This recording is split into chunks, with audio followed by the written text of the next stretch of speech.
Shalom, salam sehat dan semangat selalu.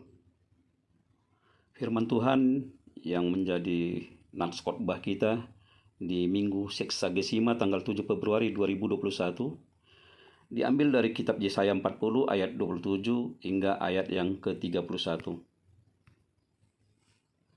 Mengapakah engkau berkata demikian, hai Yakub, dan berkata begini, hai Israel? Hidupku tersembunyi dari Tuhan, dan hakku tidak diperhatikan Allahku. Tidakkah kau tahu dan tidakkah kau dengar? Tuhan ialah Allah kekal yang menciptakan bumi dari ujung ke ujung. Ia tidak menjadi lelah dan tidak menjadi lesu. Tidak terduga pengertiannya. Dia memberi kekuatan kepada yang lelah dan menambah semangat kepada yang tiada berdaya. Orang-orang muda menjadi lelah dan lesu, dan teruna-teruna jatuh tersandung. Tetapi orang-orang yang menanti-nantikan Tuhan mendapat kekuatan baru. Mereka seumpama Raja Wali yang naik terbang dengan kekuatan sayapnya. Mereka berlari dan tidak menjadi lesu. Mereka berjalan dan tidak menjadi lelah. Demikian firman Tuhan. Saudara-saudari yang terkasih di dalam Tuhan Yesus Kristus, nats khotbah ini merupakan bagian dari kitab Yesaya pasal 40 hingga pasal 55 yang mengisahkan tentang kehidupan orang-orang Israel atau orang-orang Yehuda pada masa awal pembuangan di Babel sekitar akhir abad ke-6 sebelum Masehi. Kehidupan merdeka ketika masih di negeri sendiri menjadi kenangan indah akan masa lalu yang kerap kali membangkitkan rasa rindu untuk kembali ke kampung halaman. Namun, realitas hidup yang penuh penderitaan di negeri pembuangan membenam rasa rindu itu dan membungkam asa mereka untuk meraih hidup yang lebih baik. Di awal pembuangan, pemerintahan Babilonia sangat mengekang dan menindas mereka hampir di seluruh aspek kehidupan, baik itu fisik, psikis, ekonomi, kultural, dan keagamaan. Kondisi berat demikian membuat orang-orang Israel merasa bahwa Tuhan tidak lagi peduli dengan mereka. Bahkan yang lebih fatal lagi, terkadang mereka juga merasa bahwa Tuhan sendiri tidak berdaya membantu melepaskan mereka dari beratnya beban derita yang dialami. Dalam situasi dan kondisi kehidupan demikianlah Yesaya menyuarakan penghiburan dan penguatan Allah kepada mereka. Kisah ini diawali dengan pertanyaan menggunakan gaya bahasa tautologi, yaitu kata pengulangan yang digunakan untuk mempertegas arti dan mengingatkan kembali tentang siapa sesungguhnya mereka. Mengapakah engkau berkata demikian, hai Yakub, dan berkata begini, hai Israel? Yakub dan Israel adalah dua sebutan yang ditujukan kepada orang-orang yang sama, yakni orang-orang Israel atau orang-orang Yehuda, keturunan Abraham, Ishak, dan Yakub.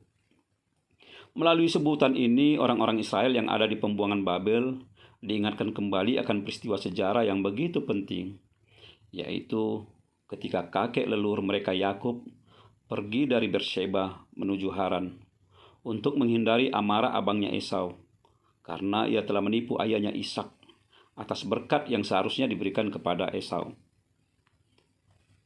Dalam pelarian yang berat itu di kota Luz, yang kemudian disebut Betel, Yakub bertemu dengan Tuhan yang memberinya berkat. Demikian berkatnya, keturunanmu akan menjadi seperti debu tanah banyaknya, dan engkau akan mengembang ke sebelah timur, barat, utara, dan selatan. Dan olehmu serta keturunanmu, semua kaum di muka bumi akan mendapat berkat.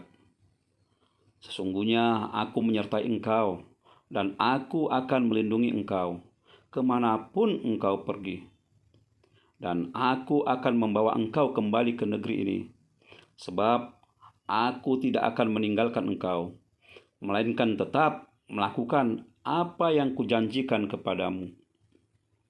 Demikian juga ketika ia kembali dari Haran, tanah mertuanya Laban, untuk menemui abangnya Esau. Pada malam hari, Yakub bergulat dengan malaikat Tuhan yang menyebabkan sendi pangkal pahanya terpelecok. Saat itulah namanya diganti menjadi Israel, dan tempat itu sendiri dinamai Peniel.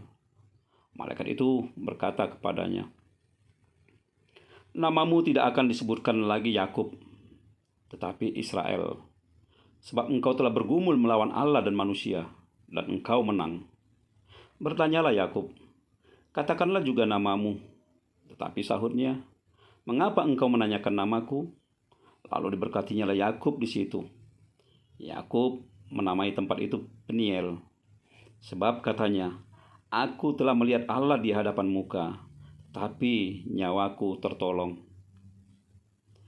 Tentu semua orang Israel pernah mendengar kisah itu yang telah diceritakan kepada mereka turun-temurun.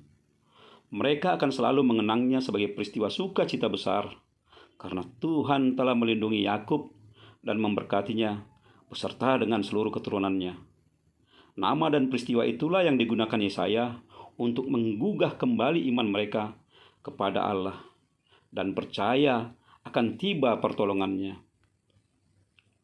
Memang pembuangan ke Babel telah membuat hati orang-orang Yehuda patah arang, tak berdaya, karena mereka merasa dicampakkan jauh ke negeri yang sama sekali belum pernah mereka datangi.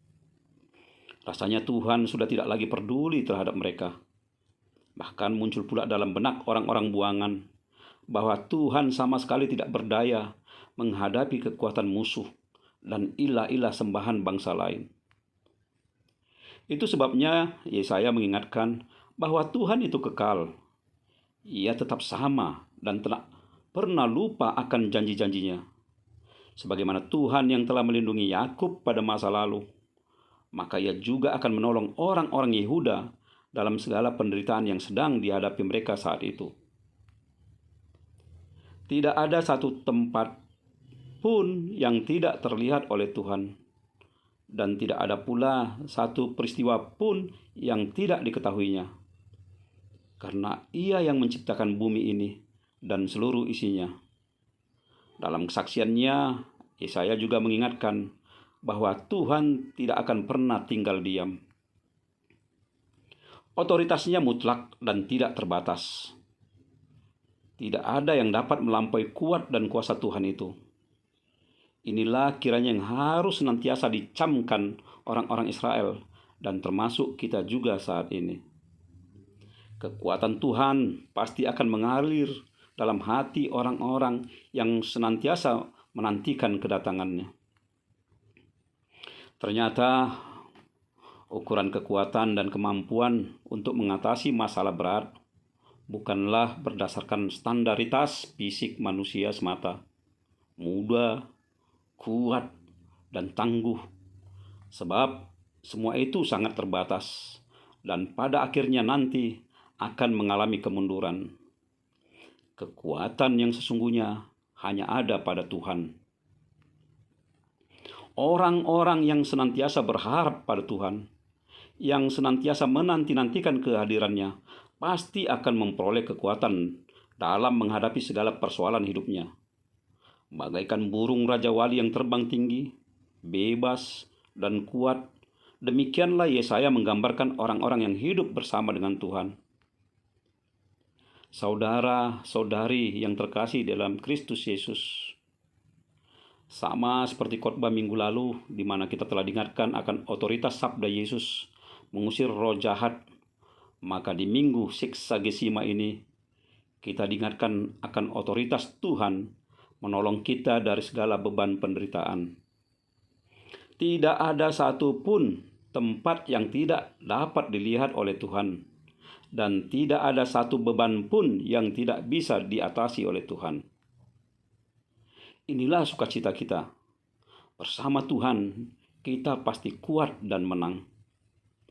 Ternyata, hikmat dan kekuatan sejati itu dapat dimiliki oleh siapapun, baik yang tua maupun yang muda, yang miskin maupun kaya, laki maupun perempuan, karena kekuatan itu sesungguhnya hanya diukur berdasarkan seberapa dekat hidup kita dengan Tuhan, bukan berdasarkan kriteria jasmaniah atau keberadaan material seseorang.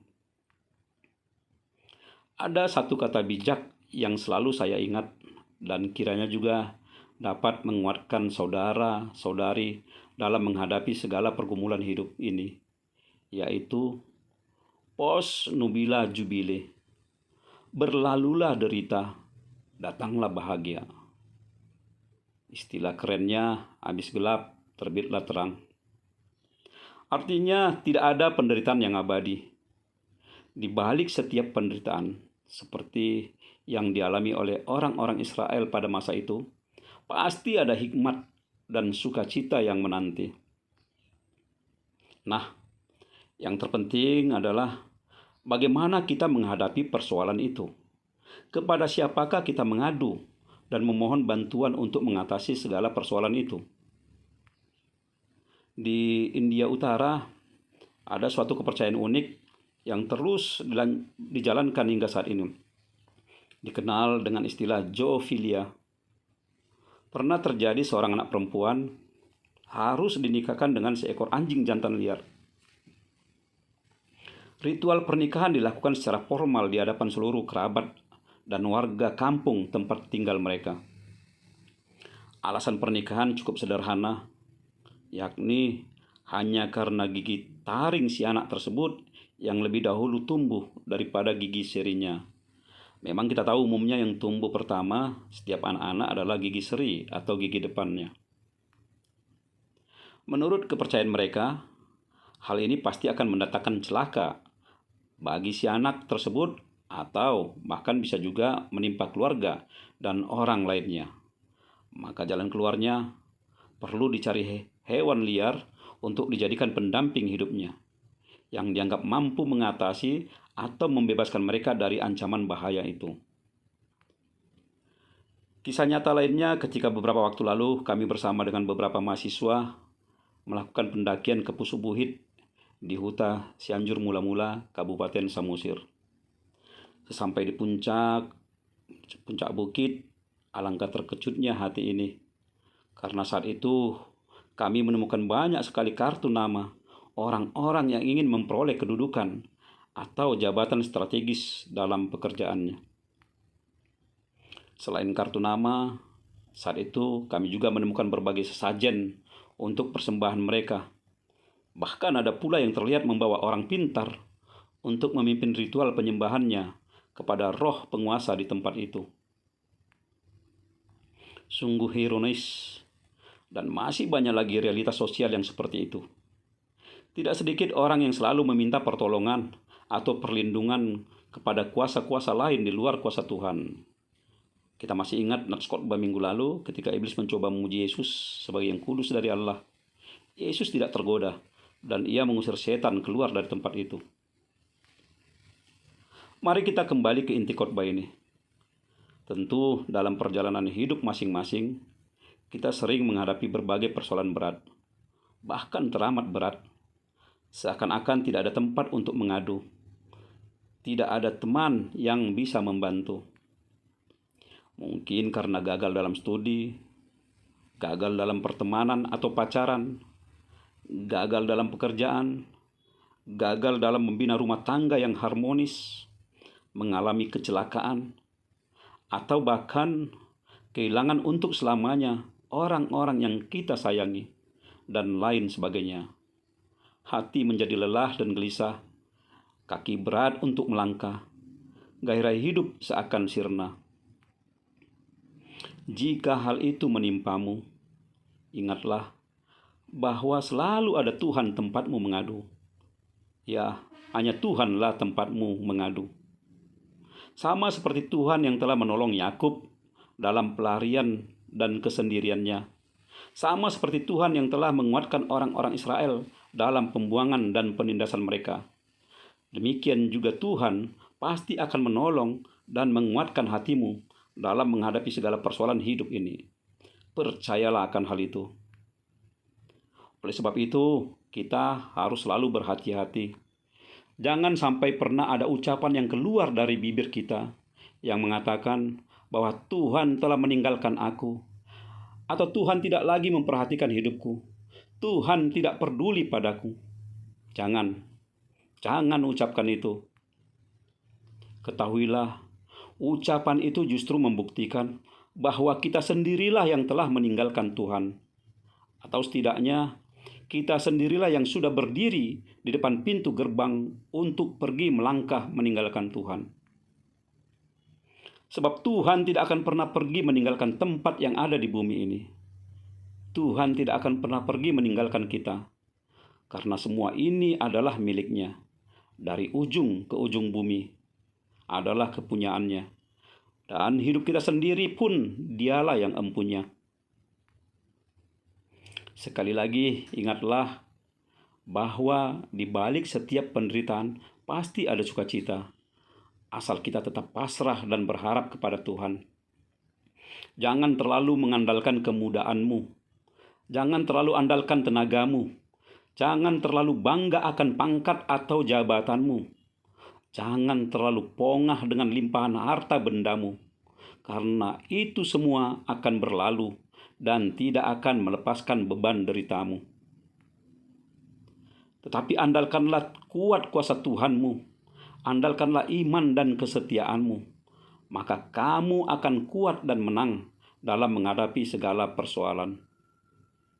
Bersama dengan Tuhan, kita bagaikan seekor raja wali, kuat, perkasa, bebas, dan terbang tinggi.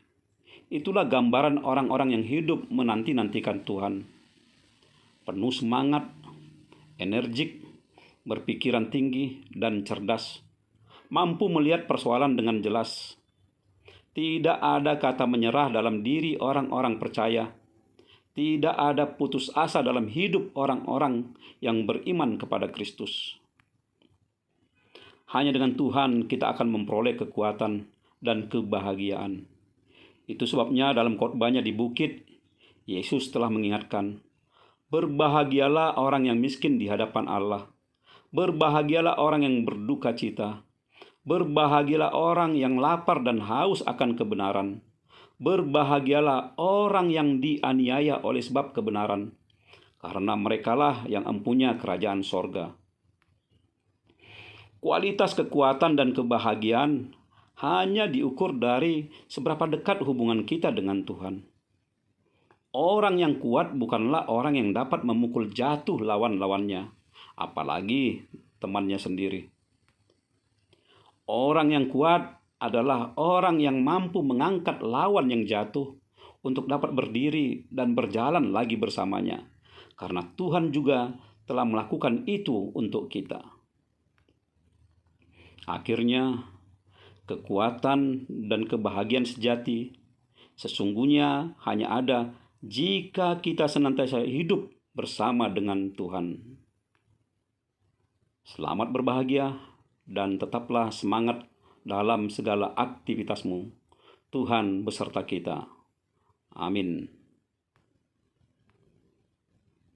Tuhan memberkati engkau dan melindungi engkau. Tuhan menyinari engkau dengan wajah-Nya dan memberi engkau kasih karunia. Tuhan menghadapkan wajah-Nya kepadamu dan memberi engkau damai sejahtera.